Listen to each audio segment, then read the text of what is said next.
Student, I am Shiva Gautam और आज का जो हमारा वीडियो सेशन होगा वो बेस्ड होगा ऑब्जेक्ट ओरिएंटेड प्रोग्रामिंग स्ट्रक्चर। ठीक है, ऊप्स कॉन्सेप्ट बिल्कुल आप पढ़ना मत भूलिए। ऊप्स कॉन्सेप्ट किसी भी प्रोग्रामिंग लैंग्वेज का सबसे इंपॉर्टेंट टॉपिक होता है। ठीक है, इसके पहले जो वीडियो सेशन है इसमें मैंने डिस्कस किया था एरे कॉन्सेप्ट, लूप कॉन्सेप्ट, ये सभी चीजें मैंने प्रीवियस लेक्चर्स में मैंने डिस्कस किया हुआ है, आप उसको बहुत अच्छे से वॉच करिए। ठीक है, अब ये जो सेशन होगा ये रहेगा ऊप्स पे। अब आपको पता होगा कि ऊप्स क्या होता है, बहुत सारे बच्चों ने ऊप्स सुना होगा, पर एक्चुअली ऊप्स का जो इंप्लीमेंटेशन होता है वो कहां पर होता है, रियल टाइम प्रोजेक्ट में। जैसे आप कोई सा भी प्रोजेक्ट देखोगे उसमें सब जगह ऊप्स यूज होता है। तो ऊप्स जनरली होता क्या है, ये वर्ड का मतलब क्या है, क्यों प्रोग्रामिंग लैंग्वेज में ऊप्स बहुत ज्यादा यूज होता है। जावा आपने सुना होगा ये भी ऊप्स को फॉलो करती है, सी शार्प भी फॉलो करती है। तो मतलब 99% जो प्रोग्रामिंग लैंग्वेज है आज के डेट में वो ऊप्स पैटर्न को फॉलो करते हैं। तो ये ऊप्स होता क्या है, ठीक है, तो सबसे पहले मैं आपको ऊप्स का फुल फॉर्म बताता हूं। ऊप्स का मतलब होता है ऑब्जेक्ट ओरिएंटेड प्रोग्रामिंग सिस्टम। ठीक है, ऑब्जेक्ट ओरिएंटेड प्रोग्रामिंग सिस्टम का मतलब ये होता है कि जैसे अभी तक हम जो प्रोग्रामिंग कर रहे थे इसमें हम ऑब्जेक्ट नहीं बना रहे थे, इस प्रोग्रामिंग में हम सिर्फ और सिर्फ लॉजिक बिल्डिंग पे फोकस कर रहे थे। ठीक है, अब हम जो प्रोग्राम बनाएंगे इसमें हम ऑब्जेक्ट बनाएंगे, एक रियल टाइम प्रोग्रामिंग अप्रोच को फॉलो करेंगे। रियल टाइम मतलब जैसे मान लीजिए फॉर एग्जांपल आपको कोई एक ई कॉमर्स एप्लीकेशन बनाना। ई कॉमर्स एप्लीकेशन तो सभी चलाते होंगे, अमेजॉन, फ्लिपकार्ट, ठीक है, ये तो हर एक स्टूडेंट ने चलाया होगा। तो जब आप कोई ई कॉमर्स एप्लीकेशन चलाते हो तो उसमें अलग अलग टाइप के क्या होते हैं, यूजर्स होते हैं। जैसे कस्टमर हो गया, ठीक है, इसके बाद प्रोडक्ट हो गया, इसके बाद एडमिन हो गया, इसके बाद आप उसमें देखा होगा आपने ऑर्डर की फंक्शनैलिटी होती है, ऐड टू कार्ट की फंक्शनैलिटी होती है, पेमेंट गेटवे की फंक्शनैलिटी होती है, उसमें वेंडर की फंक्शनैलिटी होती है, उसमें ट्रैकिंग की फंक्शनैलिटी होती है। तो ये सब फंक्शनैलिटीज क्या है, एक रियल वर्ल्ड फंक्शनैलिटीज है। और इन फंक्शनैलिटी को यदि आपको प्रोग्रामिंग के थ्रू रिप्रेजेंट करना है तो आप कैसे बनाएंगे, इसके लिए आपको रियल टाइम क्लासेस बनाने हैं। तो मतलब कहने का मतलब ये हुआ कि कोई भी रियल टाइम एप्लीकेशंस को यदि आपको किसी भी प्रोग्रामिंग के थ्रू इंप्लीमेंट कराना है तो उसके लिए आपको क्या यूज करना पड़ेगा, ऑब्जेक्ट ओरिएंटेड प्रोग्रामिंग सिस्टम को फॉलो करना पड़ेगा। इसीलिए जितने भी real time application development based technology होती है, जैसे मैं जावा की बात करूं, पाइथन की बात करूं, सी शार्प की बात करूं, ठीक है, या कोई सा भी लैंग्वेज जैसे रूबी ऑन रेल्स की बात करें, कोई भी लैंग्वेज जो रियल टाइम एप्लीकेशंस पे काम करती है वो ऑब्जेक्ट ओरिएंटेड प्रोग्रामिंग सिस्टम को फॉलो करेगी ही करेगी। अब बात आती है कि इसका डेफिनेशन क्या होगा, ऑब्जेक्ट ओरिएंटेड प्रोग्रामिंग सिस्टम होता क्या है। तो हम इसको समझा सकते हैं कि देखो ऑब्जेक्ट ओरिएंटेड प्रोग्रामिंग सिस्टम जो है या ऑब्जेक्ट ओरिएंटेड प्रोग्रामिंग क्या होता है, एक कंसेप्ट होता है, ठीक है, जो एक कॉम्प्लेक्स सॉफ्टवेयर डेवलपमेंट को डेवलप करने के लिए क्या होता है, यूज होता है। जैसे आपको कोई कॉम्प्लेक्स सॉफ्टवेयर मतलब जो बहुत बड़े सॉफ्टवेयर होते हैं, जैसे मैं बात करूं ई कॉमर्स, ई कॉमर्स कोई छोटा मोटा सॉफ्टवेयर नहीं है। ई कॉमर्स के अंदर यदि आपको फ्रंट पेज बनाना है, ठीक है, मैं डिजाइनिंग की बात नहीं कर रहा हूं, मैं बैकएंड की बात कर रहा हूं। ठीक है, डिजाइनिंग करना तो HTML, CSS, जावास्क्रिप्ट वो अलग पार्ट होता है। मैं आपको बैकएंड की बात कर रहा हूं कि जैसे आपको जो फ्रंट पेज में जितने भी कंटेंट आपको दिख रहे हैं उसके अंदर आपको 100 क्लासेस के अंदर से वो कंटेंट उठ के आ रहे हैं। ठीक है, आपको कैटेगरी दिख रहा है ई कॉमर्स एप्लीकेशन में, जैसे आप अमेजॉन में जाते हो, ठीक है, अब मैं amazon.com में गया, ठीक है, मैं आपको बताता हूं कि ऑब्जेक्ट ओरिएंटेशन यहां पर कहां पर यूज हो रहा है, क्योंकि पहले आपके दिमाग में ये क्लियर होना चाहिए कि ऑब्जेक्ट ओरिएंटेशन इसमें यूज कहां पर हो रहा है। तो जैसे आप amazon.com में जैसे आप जाते हो तो आप यहां पे देख सकते हो कि सबसे पहले आप यहां पे ऑल पे क्लिक करते हो तो ऑल के अंदर जितने भी आइटम्स आपको ये दिख रहे हैं ये सब डायनेमिकली आपका क्या हो रहा है, इंप्लीमेंट हो रहा है। और इस डायनेमिक डेटा को मैपिंग कहां पर हो रहा है, आपका क्लास के अंदर। मतलब इसके अंदर क्या हो रहा है आपका, जैसे आपने यहां पे क्लिक किया तो एक कैटेगरी नाम का एक अलग से क्या बना हुआ है, एक क्लास बना हुआ है। ठीक है, ऐसे आपके अलग अलग कैटेगरीज के अंदर अलग अलग क्या है, सब कैटेगरीज है।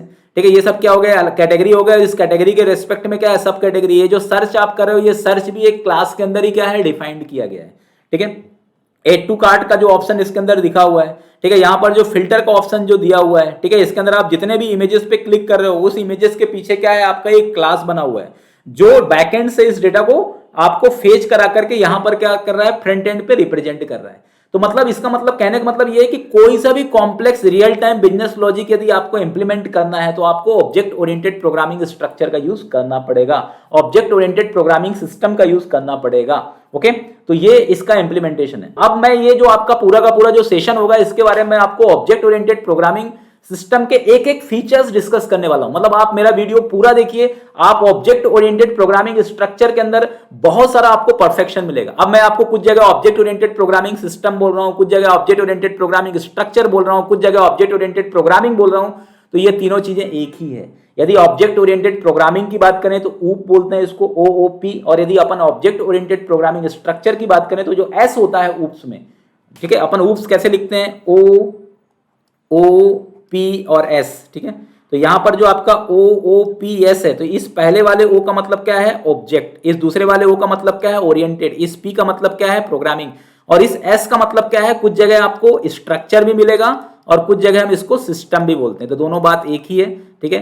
तो इस तरीके से हम इसको डिफाइन कर सकते हैं। तो इसका अपन डेफिनेशन क्या बोलेंगे कि ऑब्जेक्ट ओरिएंटेड प्रोग्रामिंग स्ट्रक्चर और system, it is a principal okay that provide various set of features to implement complex program logic और complex program code ओके जैसे बैंकिंग सिस्टम तो आप मेरे ख्याल से ऑपरेट करते ही होंगे बैंकिंग, तो बैंकिंग के अंदर भी पूरा का पूरा ऑब्जेक्ट ओरिएंटेड प्रोग्रामिंग स्ट्रक्चर का ही क्या होता है, इंप्लीमेंटेशन होता है। इसी के थ्रू पूरा बैंकिंग एप्लीकेशंस क्या होते हैं, बनते हैं। अब ऑब्जेक्ट ओरिएंटेड प्रोग्रामिंग स्ट्रक्चर का जो सबसे पहले जो मैंडेटरी फीचर्स है, मैंडेटरी मतलब जो आपको करना ही पड़ेगा, इसके बिना आपका काम नहीं होने वाला है, उसे अपन क्या बोलते हैं, क्लास एंड ऑब्जेक्ट। मतलब क्लास एंड ऑब्जेक्ट के थ्रू तो आपको काम करना ही पड़ेगा। क्लास एंड ऑब्जेक्ट क्या हो गया, इसके अंदर का एक मैंडेटरी फीचर्स है, ठीक है। ये फीचर्स ऐसा है कि आपको कोई सा भी रियल टाइम प्रोग्राम बनाना है तो आपको क्लास के अंदर ही प्रोग्राम बनाना पड़ेगा। बिना क्लास के ऑब्जेक्ट ओरिएंटेशन चलता ही नहीं है। ऑब्जेक्ट ओरिएंटेशन के सभी फीचर्स ऑप्शनल है आप, लेकिन क्लास बनाना कंपलसरी है, क्योंकि क्लास डेटा टाइप कौन ने क्रिएट किया, ऑब्जेक्ट ओरिएंटेड प्रोग्रामिंग स्ट्रक्चर ने, ठीक है। तो सबसे पहले अपन उसके मैंडेटरी फीचर्स ही पढ़ते हैं कि भाई क्लास होता क्या है। जैसे आप बात करें अपन क्लास क्या है, तो क्लास एक्चुअली क्या है, एक ब्लूप्रिंट होता है ऑब्जेक्ट की। मैंने आपको बताया कि ऑब्जेक्ट ओरिएंटेशन में सबसे पहला वर्ड क्या होता है, ऑब्जेक्ट। ऑब्जेक्ट मतलब real world entity. Real world entity की बात करें, जैसे बात करूं मैं, ये मार्कर की जो बात करूं ये भी एक ऑब्जेक्ट है, माउस की बात करूं ये भी ऑब्जेक्ट है, लैपटॉप की बात करें ये भी एक ऑब्जेक्ट है, ठीक है। मतलब जो भी आपके रियल वर्ल्ड एंटिटी हैं, जितने भी रियल वर्ल्ड आइटम्स हैं, ये सभी क्या होते हैं, आपके ऑब्जेक्ट होते हैं। और इनके बारे में यदि आपको प्रोग्रामिंग करना है तो उसके लिए आपको क्या बनाना पड़ेगा, क्लास बनाना पड़ेगा। मतलब ऑब्जेक्ट को रिप्रेजेंट करने का जो यूनिट होता है, ऑब्जेक्ट को रिप्रेजेंट करने का जो ब्लॉक ऑफ कोड होता है, उसे अपन क्या बोलते हैं, क्लास बोलते हैं। तो सिंपली आप बोल सकते हो class is a blueprint of object that defined is basic structure and behaviour, ठीक है। मतलब जो ऑब्जेक्ट के बेसिक स्ट्रक्चर को और ऑब्जेक्ट के बिहेवियर को क्या करता है, डिफाइन करता है। It's like a template. Class एक टेम्पलेट की तरह है। टेम्पलेट मतलब जैसे फॉर एग्जांपल आपको कोई सा भी फंक्शनैलिटी इंप्लीमेंट करना है तो आपको क्लास बनाना ही है, ओके। इसके बाद हम बात करते हैं ऑब्जेक्ट की। ऑब्जेक्ट मतलब जैसे मैंने अभी आपको बताया कि object is an instance of an class, ठीक है। आपको क्लास का एक इंस्टेंस है ऑब्जेक्ट, ठीक है। इट्स ओन आइडेंटिटी, हर ऑब्जेक्ट की अपनी खुद की आइडेंटिटी होती है, खुद का स्टेट होता है और खुद का बिहेवियर होता है। आइडेंटिटी मतलब उसका एड्रेस, ठीक है। जैसे मैं अभी आपको प्रैक्टिकली बताऊंगा, जैसे अपन एक क्लास बनाएंगे, जैसे फॉर एग्जांपल मैं बात करता हूं, एक कोई क्लास बनाता हूं मैं पूरे, ठीक है।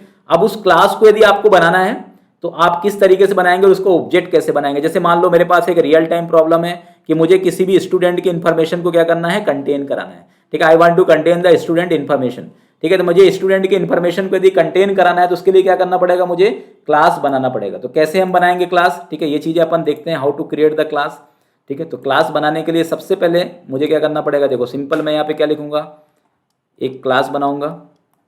क्लास का नाम मैंने दे दिया स्टूडेंट, ठीक है, क्योंकि मुझे स्टूडेंट क्या है, आपका एक रियल वर्ल्ड एंटिटी है, ठीक है। अब इस क्लास का नाम मैंने दे दिया, कुछ भी नाम मैं दे सकता हूं, जैसे मैंने एक क्लास का नाम स्टूडेंट दे दिया। अब इसमें एक मेथड बना दिया वाइड डिस्प्ले, और यहां पर मैंने लिख दिया, यहाँ पे मुझे क्या करना है, स्टूडेंट का इन्फॉर्मेशन मैनेज करना है। तो स्टूडेंट का मेन इन्फॉर्मेशन क्या है, उसका रोल नंबर है, तो मैंने यहाँ पे लिख दिया इंट रोल नंबर, और यहाँ पे लिख दिया मैंने रोल नंबर इक्वल टू 1001, और मैं यहाँ पे कंसोल डॉट राइट लाइन लिख दिया, और यहाँ पे रोल नंबर को मैंने प्रिंट करा दिया किसके अंदर, डिस्प्ले के अंदर।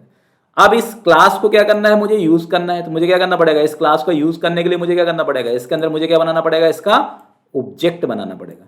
तो किसी भी क्लास का जो ऑब्जेक्ट क्या होता है, एक इंस्टेंस होता है। जैसे इस क्लास को मुझे एक्सेस करना है तो मैं क्या करूंगा, यहाँ पे लिखूंगा student OBJ equal to new student. तो मैं ये जो लिख रहा हूँ student OBJ equal to new student, और यहाँ पे मैं क्या करूंगा, ओबीजे डॉट डिस्प्ले। अब ये क्या हो गया, इसका ऑब्जेक्ट हो गया। मतलब जब भी मुझे इस क्लास का के अंदर के डिस्प्ले मेथड को मुझे कॉल करना है तो मुझे क्या करना पड़ेगा, इस क्लास का एक इंस्टेंस क्रिएट करना पड़ेगा। और किसी भी क्लास का इंस्टेंस जब आप क्रिएट करते हो तो उसके लिए सबसे पहला जो सिंटैक्स होता है उसमें सबसे पहले आपको क्लास का नाम देना पड़ेगा। जैसे क्लास का नाम स्टूडेंट है तो स्टूडेंट ओबीजे, मतलब ये ओबीजे क्या हो गया, आपका एक इंस्टेंस हो गया, ठीक है। इसको इंस्टेंस भी बोलते हैं, इसको आप रेफरेंस भी बोल सकते हो, क्योंकि ओबीजे के पास क्या है, एड्रेस है। न्यू क्या करेगा, आपका एक डायनेमिक मेमोरी क्रिएट करेगा। क्या क्रिएट करेगा, डायनेमिक मेमोरी क्रिएट करेगा। और ये जो स्टूडेंट है ये क्या है, कंस्ट्रक्टर होता है। मैं अभी आगे बताऊंगा आपको। ये क्या करता है, किसी भी ऑब्जेक्ट के अंदर जो डायनेमिक मेमोरी है उसको इनिशियलाइज करने का काम किसका होता है, इसका होता है।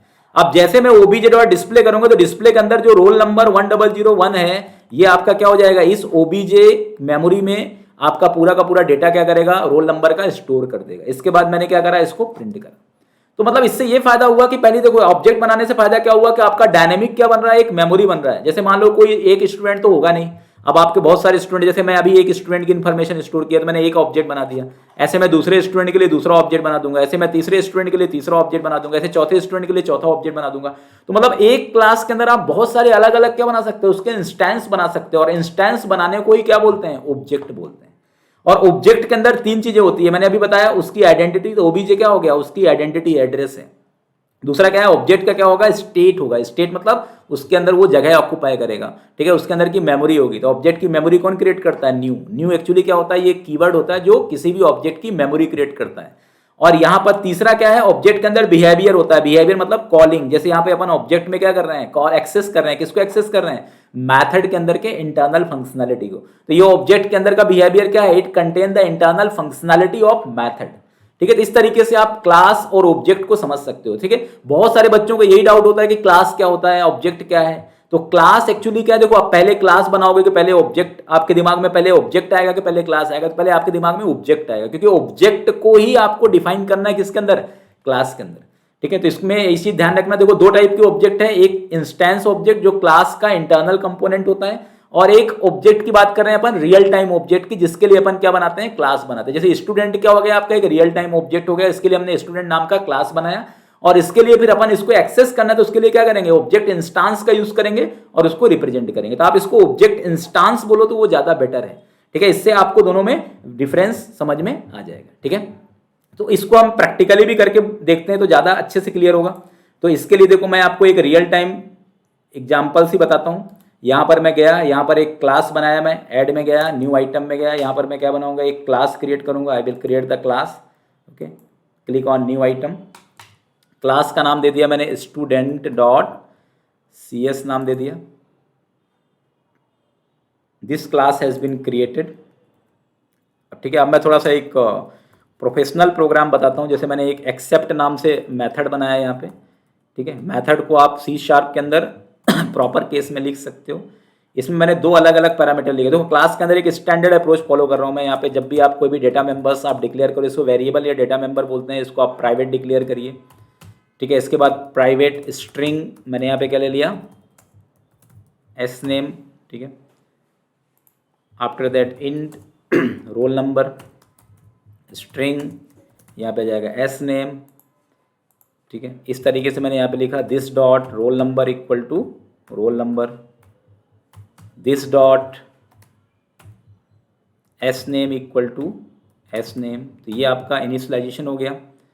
फिर क्या आएगा आपका वॉइड डिस्प्ले। डिस्प्ले करके मैंने एक दूसरा मेथड बनाया, और यहाँ पर हम इसके डेटा को क्या करेंगे, डिस्प्ले करेंगे कंसोल डॉट राइट लाइन, ठीक है। यहाँ पर आ जाएगा roll number is, what I will write here, simply I will write here roll number is, ठीक है। We will use place holders, ठीक है। And here I will simply put and name is 1, okay, and simply I will provide here roll number and s name, okay, that's it। तो ये मैंने एक simple class बनाया। इस class के अंदर मैंने दो अलग अलग मेथड बनाए। The first method is accept and second method is display, okay. Now I can create main method here also और आउटसाइड आल्सो, ठीक है। तो ये आपका वॉइड मेन, ये मैंने एक मेन मेथड बनाया, और अभी मैं क्लास के अंदर क्या कर रहा हूँ, ऑब्जेक्ट बना रहा हूँ स्टूडेंट। पहला स्टूडेंट की इन्फॉर्मेशन मैं स्टोर कर रहा हूँ। इसके बाद स्टूडेंट 1, अभी मैं ऐसा नाम इसलिए दे रहा हूँ इंस्टेंस का जिससे आपको क्लियर हो कि हम क्लास क्यों बनाते हैं। एक्सेप्ट करा मैंने यहाँ पे वैल्यू मैंने क्या दे दिया, 1001 दे दिया। यहाँ पे इसका नाम दे दिया मैंने S21, okay, this is for first student. After that I am calling student 1 dot display, ठीक है। तो ये पहला ऑब्जेक्ट हो गया आपका, स्टूडेंट 1 हो गया। After that I am creating another object, इसका नाम मैंने दे दिया स्टूडेंट 2। अब मैंने यहाँ पे स्टूडेंट 2 डॉट एक्सेप्ट और स्टूडेंट 2 डॉट डिस्प्ले, ठीक है।